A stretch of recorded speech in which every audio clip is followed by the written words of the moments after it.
bitch! Welcome to Watch Mojo, and today we're looking at moments featuring Sean Diddy Combs that have taken on a chilling new tone in light of 21st century allegations, lawsuits, and investigations against the disgraced music mogul. I don't know what you're talking about.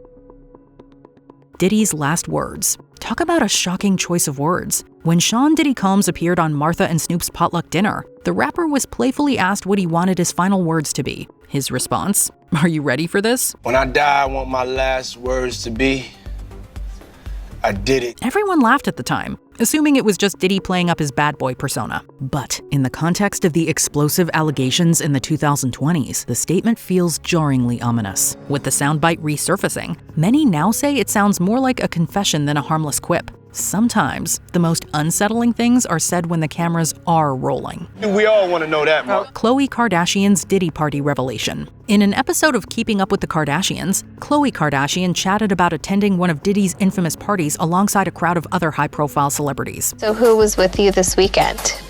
A bunch of my friends. Diddy, Quincy, Justin Bieber, So far, French so good. Montana. Do you even know half the people you're naming? What stood out most was her casual revelation that, quote, everyone was naked. Well, this party, I think half the people there were butt naked. You would have loved it. Okay, so naked partygoers at a celebrity bash might seem like typical Hollywood excess, but paired with new information about what allegedly happened at some of Diddy's events, it becomes harder to laugh off. Another woman is accusing Sean Diddy Combs of sexual assault in a lawsuit. Khloé's comment now points to an alleged environment of unchecked debauchery that may have included manipulation, coercion, or worse. Wanting to party with the princes. Just go over for some tea or something and we could kick it. Diddy's parties and their guest list have long captivated the public, and British talk show host Graham Norton was no exception. In a 2011 interview, Norton brought up a rumor that Diddy had once tried to invite Princes William and Harry to one of his soirees. Not anymore. I mean, before, you know. Don't ruin our royal wedding for us. I know. Trust me, they're off the list. Diddy went on to talk about wanting to party with the princes when they were, quote, young bucks, and implied they would be interested because of their reputation for mischief. Before, when they were young bucks growing up and they were getting in a lot of trouble themselves, so hey, I was like, why don't you come hang out with me? In hindsight, some are questioning why a grown man in his 40s would have been so fixated on partying with two young men. With the accusations in the 2025 criminal trial having involved vulnerable individuals, the moment doesn't read quite as innocently anymore. To Sean Diddy Combs, the music mogul is facing a series of new civil lawsuits, including allegations he sexually assaulted two teenagers. After parties with Ellen DeGeneres. Hello, Diddy, Puffy, Daddy, Combs.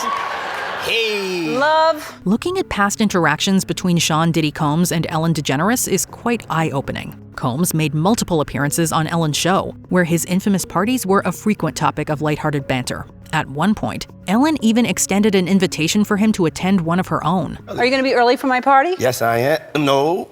No.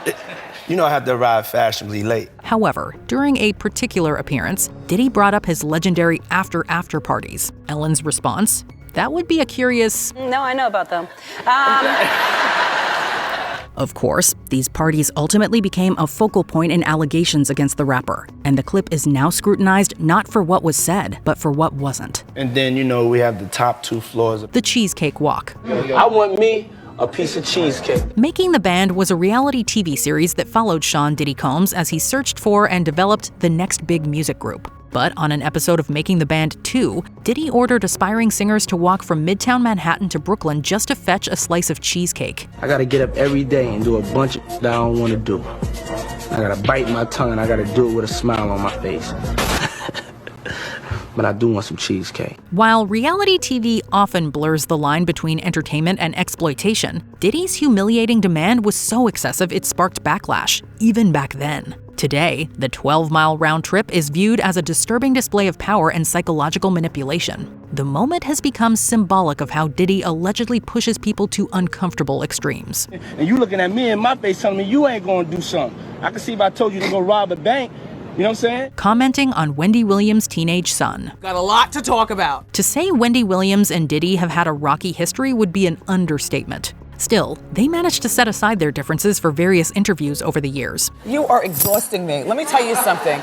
This week has been hella exhausting. However, in 2017, things got awkward on Wendy's talk show when the conversation turned to her then 16-year-old son, Kevin Hunter Jr. While promoting Can't Stop, Won't Stop, Diddy stressed that the film wasn't about money, but about uplifting black men and women. As the audience applauded, Williams brought up her son, prompting Diddy to say he'd met Kevin backstage and called him, quote, a great young man. As the mother of a now 16-year-old. Who I met backstage, He did? He's a great young man. Oh, thank you. Yeah. Williams' uneasy reaction was hard to miss, and in light of allegations of inappropriate interest in younger individuals, the moment now feels far more unsettling. Party permits and premonitions. In the late 90s, Sean Diddy Combs reigned as the so-called king of the party scene. And that's exactly what he was treated as in a 1999 interview with Entertainment Tonight. Your parties are the hottest ticket in town. People dying to get into your party. How does that make you feel? I mean, it's cool. Of course, in hindsight, that glowing portrayal as the ultimate host likely feels regrettable. Your parties are the hottest ticket around. They won't even give me a permit for the parties, man. During the interview, Diddy casually admitted that he often threw parties without permits and joked that one day he might be arrested for just trying to, quote, have a good time. You're gonna hear about my parties, they're gonna be shutting them down, they're gonna probably be arresting me, doing all types of crazy things just because we wanna have a good time. You know. More than 25 years later, those remarks now sound eerily like foreshadowing, considering the serious allegations, many tied to those very parties that have surfaced. Mike Tyson redirects Diddy's hands. While appearing on the Keenen Ivory Wayans show alongside Mike Tyson, Diddy appears to get a little handsy with the boxing legend. You see, in a resurfaced clip, Tyson can be seen firmly grabbing and redirecting Diddy's hands away from his derriere during a group chat on the couch. It truly is about the Benjamin, as we see. Oh yes, he's glittering. It truly is about the Benjamin. People joked that Diddy was just being extra touchy, but with serious allegations about abuse involving men and women, this clip may prove as an early example of improper behavior, showing that he made people uneasy long before the headlines. Tyson's nonverbal response is clear: boundaries were crossed. And when Iron Mike shuts you down, you know it's serious. Travis Scott runs from Diddy. Talk about a fight-or-flight response. A resurfaced video of Diddy and Travis Scott captures Diddy draping his arm around the rapper and calling him his, quote, baby bro. You ready? Yeah.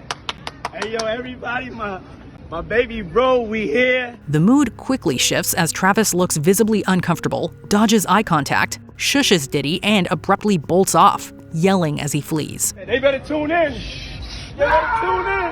Let's go! Social media speculated, but at the time, it felt like a random moment of silly awkwardness. Fast forward to today, and Travis's body language is being viewed through an entirely different lens. Given the nature of the accusations Diddy faced in his 2025 criminal trial, Scott's instinctive avoidance feels eerily prescient.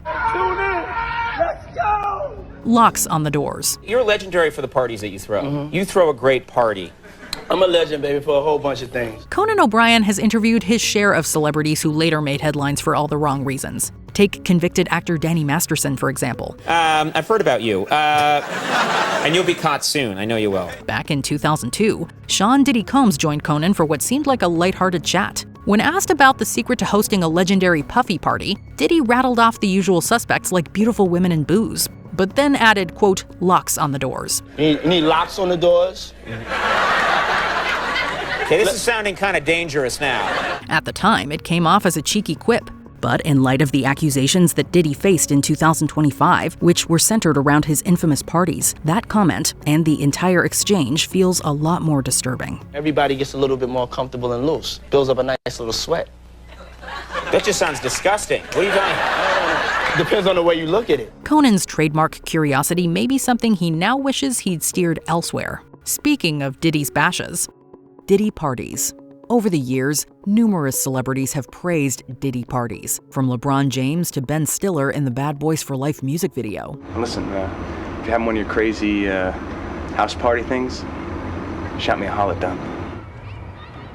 In a 2005 VMAs ad, Derek Jeter, Nicole Richie, the Yin Yang Twins, and Fat Joe reflected on their experiences at Diddy parties, portraying them as can't-miss events. Given the description in the 2020s of Combs' alleged freak-off parties, these celebrity testimonies come across as insensitive in retrospect. It's hard to say which is more off the hook, a Diddy party or a Diddy after party, or a Diddy after party, which is basically a pre-party for the next Diddy party. Combs's accounts of his parties have not aged well either. In a resurfaced video, Combs films a seemingly passed-out DJ named James as another guest places a drink on his head. Whether joking or not, Combs' claim that he puts white guys to sleep at his parties has taken on a more alarming meaning. For all those in London that don't know what happens to the white man when he comes to a P. Diddy party, this is what happens to the white man. Okay, what happens? It's so unfortunate. Usher sees, quote, very curious things. Usher lived with Combs for about a year during his early teens. And I lived with Sean Puffy Combs for a year. That's the crazy thing. Now, that was L.A. Reid's idea, right? In a 2016 appearance on The Howard Stern Show, Usher recounted his time in New York with Combs. Usher recalled several names like Biggie Smalls and Lil' Kim dropping by as parties raged into the early morning. I went there to see the lifestyle. Right. And I saw it. And it was but I don't know if I could indulge and understand what I was even looking at. It was pretty wild. While Usher claims he stayed up later than Combs and his crew, he wasn't sure if he could, quote, indulge in some of the activities taking place. Although Usher didn't entirely understand everything going on, Combs's lifestyle was clearly, quote, wild, quote, crazy, and, quote, curious. When asked if he would ever send his kids to, quote, Puffy camp, Usher gave a firm no. You're a dad now. Would you ever send your kid to Puffy camp? Hell no. Usher said this with a laugh, but the subsequent allegations and Diddy's criminal trial now lend this response a much heavier tone. Get him to the Greek. As funny as this 2010 comedy was upon release, it's hard to rewatch without thinking about how problematic several cast members have become. It's better that you've apologised, because now we can start to rebuild. In 2023, two women, one being his ex-girlfriend, accused Jonah Hill of abusive behavior. The same year, Russell Brand's history of sexual assault accusations caught up to him. Then there's Combs, who played hot-headed record producer Sergio Roma. Oh, y'all think this meeting is for me? No, this meeting is not for me, it's for y'all. See, I'ma be all right. I'm straight. I got villas in Brazil, Tahiti, East Hampton, West Hampton. Sergio gonna be fine. While the character was likely intended as a self-aware send-up of Combs's bombastic persona, it might have hit closer to home than the filmmakers realized. In one notable scene, a whacked-out Sergio goes on a rampage, chasing Hill and Brand's characters down a hallway. Where you going? Run all the way back to LA. Nowadays, when we think of Combs running down a hallway, an infamous video involving Cassie Ventura immediately comes to mind. Quote, I'm a savage. Combs' YouTube channel posted multiple videos building hype for the 2017 documentary Can't Stop, Won't Stop. We want to hit him with that pure, uncut 1000% who we are. If you think that title has taken on an uncomfortable sentiment, the same can be said about the aforementioned videos. In one, Combs talks about how important winning is to him, which has likely never been more true than now. I want to win over and over and over. In another clip, Combs sits in his office, making a deal with MTV over the phone. Combs is so excited about the outcome that he starts messing up his desk, proclaiming that he's a, quote, savage who gets whatever he wants and can't be kept down. Savage! I'm a savage! Oh! I'm a savage! Taking a breather, Combs proceeds to ask what's next, although we're not sure he wants the answer. Jennifer Lopez's mom. After appearing in the Been Around the World music video, Jennifer Lopez dated Combs from 1999 to 2001. So handsome. In a later interview with Wendy Williams, the talk show host floated the idea of Lopez and Combs getting back together. Before Lopez could answer, she pointed to her mother, Guadalupe Rodriguez, in the audience. The horrified expression on Rodriguez's face said everything, as did a dismissive hand motion. Look it. Lopez went on to talk about how Combs sent her 100 white doves, which wasn't as romantic as he might have envisioned. Even if this gesture had won Lopez back, it's safe to say her mother would not have approved. It's crazy. Everybody came alive. They all had something to say. Yeah, everybody has an opinion. Yes, it's funny to me. So no Puffy. Be this due to Combs' suspected infidelity during his relationship with Lopez or another reason, Rodriguez has strong parental instincts. Ashton Kutcher's Hot Ones interview. Although he has somewhat distanced himself from Combs as of late, Ashton Kutcher was once proud to call the rapper his friend. Diddy party stories, they're our favorite genre of anecdote, if you have one, yeah. Wow, okay, I've got a lot I can't tell. During his 2019 interview on Hot Ones, Kutcher was asked if he had any Diddy party stories to share. Kutcher had plenty, but he struggled to think of one that he could tell. Can't tell that one either. I mean, I'm like actually cycling through them. With a smile, the actor shifted the subject away from the parties, instead talking about how he first met Combs and a memorable run the two shared. While Kutcher avoided discussing any parties, there had been speculation that he could be called to testify at Combs' trial, which would have put him in a much hotter seat. Well, he just can't lose. Even when he's that close to humility, that it becomes a driver, and so then he went out and ran the New York Marathon. The world is filled with uncomfortable lyrics. Combing through Diddy's discography, some of his music sounds almost prognostic. Yo, the sun don't shine forever, but as long as it's here, then we might as well shine together. This includes the music video for 1998's Victory, in which the artist runs away from the authorities. Of all the songs he collaborated on, 1997's The World Is Filled may be the most unnerving to revisit. Throughout his verse, Combs sings about how it's a, quote, privilege for women to be with him, although the lyrics paint a much more troubling portrait. Won't you admit it? I ain't gotta talk it cause I live it. Any chick with me, believe me, that's a privilege. The line, quote, never give up freedom feels especially ironic and creepy. Considering Combs went on trial for sex trafficking charges, there are more ways than one to interpret the word freedom here. See, we date them like we hate them, see them like we don't need them, treat them like we meet them, and never give them freedom. Donald Trump's, quote, good friend. The year was 2012. Combs was making a cameo on It's Always Sunny in Philadelphia, while a future commander-in-chief was endorsing the rapper on Celebrity Apprentice 5. Working for Diddy. Absolutely. I love Diddy. When Aubrey O'Day brought up Combs, Donald Trump was quick to champion him. As Trump called Combs a, quote, good friend, O'Day wasn't willing to comment on whether she thought he was a, quote, good guy. Is he a good guy?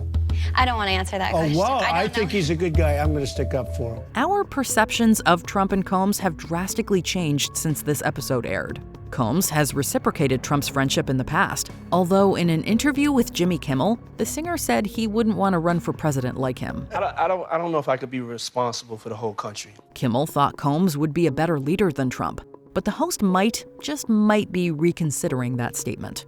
His All That appearance. The docuseries Quiet on Set shined a spotlight on the dark side of several Nickelodeon shows, such as All That. I was so excited, but I had no idea what kind of wild ride I was getting into. In 2002, Combs appeared in the sketch comedy's now infamous Lil Fetus episode. Combs' presence has only added to the notoriety. The episode contains a few moments that aged like milk, including young girls cheering for Combs and the singer's giant head looking through a young boy's window. Good morning. I can see in your room. Hey, stop screaming. Hey, it's just me, P. Diddy. In the cringiest scene, Jack DeSena and Brian Hearn try to wake up Shane Lyons. They turn to Diddy, who gives them a toy helicopter and tells him to shove it down Shane's pants. When that doesn't work, Combs hands them the remote control, and the boys turn the helicopter on, awakening Shane to a world of pain. Shall I? By all means.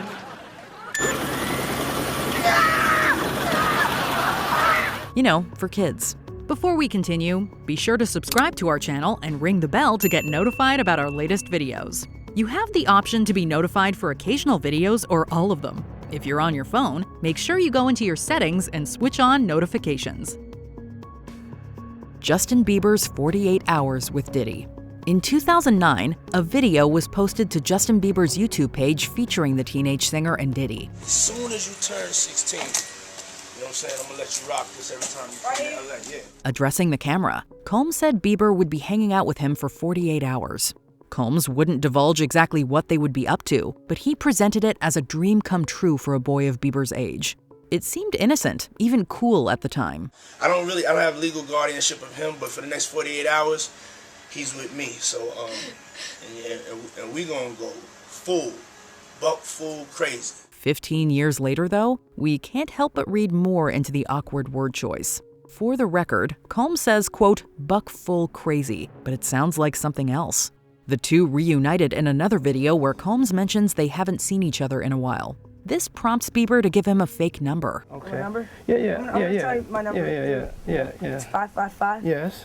Okay. 5555. Okay. 55. You heard that? What Diddy moments do you look at differently? Let us know in the comments. What's one misconception about you?